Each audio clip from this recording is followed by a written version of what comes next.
What the hell is going on in the world of MMA right now? Dustin Poirier versus Benoit Saint-Denis is off. Some people were seeing that my video to the UFC had actually reached the war room and that Max Holloway versus Justin Gaethje had been cancelled. Vicente Luque versus Sean Brady is off for Atlantic City. What the hell is happening? Paulo Costa and Robert Whittaker is still on, amazingly. How does that work? What the hell is going on around here? Everyone out there on UFC X, Twitter, whatever, just chill the hell out, right? This is perfectly normal for the UFC. And I can hear you, Doug, what do you mean? What I mean is, I know this is a little crazy, but we're going to go through these fights and just a few of these fights coming up for the next few cards and show exactly what is happening and why all of this is just completely normal for the UFC. And even though that the UFC haven't even announced the main event for UFC 300, you should expect that to change as we lead up to UFC 300. The card that they show us for UFC 300 and the card that we're going to get are going to be different. And that is completely normal for MMA. Now, it might be shocking to you because unfortunately the sport has grown. Is it unfortunate? I don't know. Look, the fact is, the sport has grown a lot since whatever happened to us in 2020. When all that was going on, the UFC was the only thing on TV for a little bit. And with the rise of just general soyness and softness in other sports, you know, the message, you know what it is. That the MMA and the UFC has become one of the last few masculine places left in the world where we can just celebrate violence. And with what happened in 2020, plus the softening of other sports, it has grown into this monolith. It has gotten huge in the last 2 years. It's massive now. I mean, it's still niche compared to soccer, but we have a ton of new fans that we didn't have post 2020.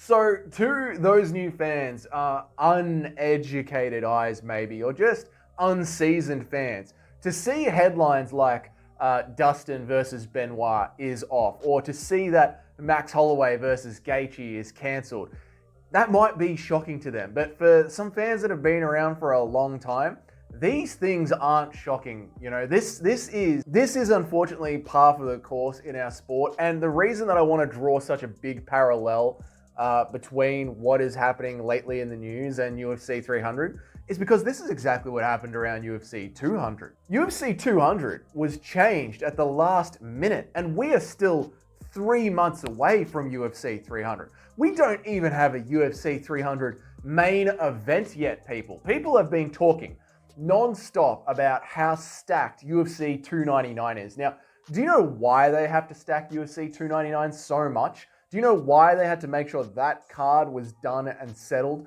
before they started worrying about UFC 300? It's so that they could get quality fighters in camp and ready, big fights signed, ready to go, to line up, so that if there were any changes or any contract negotiations, anything was worrying leading into UFC 300, they would give themselves a buffer of a couple of weeks where they can go ahead and change things. Quite frankly, I'm surprised they haven't started talking about some big fights for 301. So what's been going on with these fights in the news, right? Dusty versus Benoit Saint-Denis. I believe that Dusty probably has pay-per-view points in his contract ever since that McGregor trilogy. And with this being a co-main event, his team were probably not sure whether or not they were going to get pay-per-view points. And that was probably an arguing point back and forth between Dusty's team and the UFC. Now, Dustin has been in this game for years. He was probably sick of waiting of the yes, no response. So he just went ahead and said the fight was called off, knowing that the UFC would get on the phone to his management straight away, knowing that it would cause a massive response from the UFC, and that little negotiating point between the two of them was going to get done. I mean, people seem to be upset that Dana went ahead and announced this fight before like the ink was dry on the paperwork. But you have to understand, in the UFC, the fighters have contracts for their next 3 fights, whether that's pay-per-view points, how much they're going to get paid. They already have contracts that they're going to have 3 fights in the UFC for a certain amount of money. So when you've got fighter A that has his contract already sorted out, and fighter B that already has his contract sorted out, the fight can be sorted out 90% of the time with a phone call, which is what the UFC does. You know, the UFC calls fighter A, hey, do you want to take on fighter B? Yes, cool. They call fighter B, hey, do you want to take on fighter A? Yes, cool, done. The fight's done. Their contracts are already signed with the UFC to fight someone, and now the UFC have gotten their yes. So the UFC go ahead and announce the fight, and all of a sudden you've got these two fighters saying, oh, well, we never really signed off to fight each other. Like, it's an annoying little bit of paperwork that doesn't really need to get done once you have the yes from the fighter. It's just crossing the I's and dotting your T's. I don't think there's anything wrong with the UFC going ahead and announcing that they have a verbal confirmation from each fighter so they can start generating hype for the event. Max and Gaethje, what happened there? I think it's pretty obvious what happened there. Look, the UFC saw my groundbreaking video on why that fight shouldn't happen, and they called the fight off because they knew that Dougie's corner was spot on. I don't think that's what happened. I think if you've been watching the UFC again for a minute, you know that whoever's working on the back end over at UFC.com aren't the brightest people in the room. I don't know where they're outsourcing that job to. They once had Bellator fighters on the UFC roster on the UFC webpage, and this was just one of those glitches on the back end that showed the fight was cancelled. Both those fighters on that day that it was saying it was cancelled had put out interviews with Brett Okamoto talking about that fight. They seemed both pretty happy that that fight was going forward. So I think this was just a problem on the back end of UFC.com. The point of all this is to remind us that UFC events, they're going to change all the time, last minute, constantly. UFC 177, TJ Dillashaw was meant to fight on that. That changed last minute. UFC 200 was meant to be headlined by Conor McGregor. Conor couldn't make it because of scheduling issues, so then it was meant to be headlined by John Jones. Then John Jones tested positive for drugs. Brock Lesnar was going to come back. Brock Lesnar did come back, ironically, was allowed to fight while using drugs, while John Jones wasn't, which is just weird. But even the sport's biggest card up until 300, or at least that's what they were trying to make it, changed last minute. For me, the most memorable and most personal one was UFC 234. The fight was in Melbourne, my home city. One of my favorite fighters, Robert Whittaker, was someone who was meant to main card. He was meant to defend his title on that. And unfortunately, like Robert Whittaker, who constantly had health issues, right? He actually made weight. He made it to the weigh-in. We did the press conference. The fight was the next day. It was going to happen that day. I had like 15, 20 people coming around to my house for a barbecue that day. And at 3 a.m. in the morning, the fight was announced, canceled. Robert Whittaker was having bowel problems, something like a collapsed hernia or something like that. He needed emergency surgery.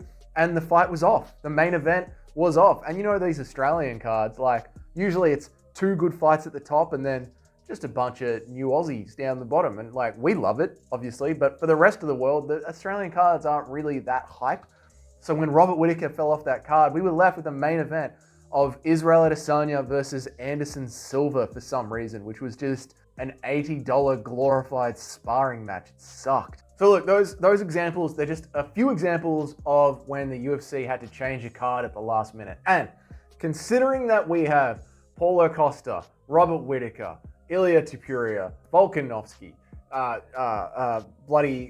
Kevin Holland, who only likes to fight short notice. We've got MVP coming over to the UFC. We have all of our superstars and new superstars from other sports lined up to fight in the next 3 months, leading up to the sport's biggest event ever, which has been so up and down on the back end that the UFC haven't even been able to announce the main event. Things are going to change. And that's great, because it wouldn't be the UFC without things changing at the last minute. So strap in for the first quarter of the year. All these fights that we've got announced, they are awesome fights, but they are not all going to happen. Get ready for that. If you're enjoying this video, go ahead and hit that subscribe button down there. You must have enjoyed it in some way if you're still up to this part of the video. So if you could say thank you by hitting that subscribe button, it means so much to small creators like myself. Let me know, what fight are you most worried about is going to drop off in the next 3 months? And don't say Paulo Costa versus Robert Whittaker. We all know that one is going to drop off. Apart from that one, which is the one you're most worried about not actually going through? Leave that down there in the comments. And of course, I will see you all in the next video.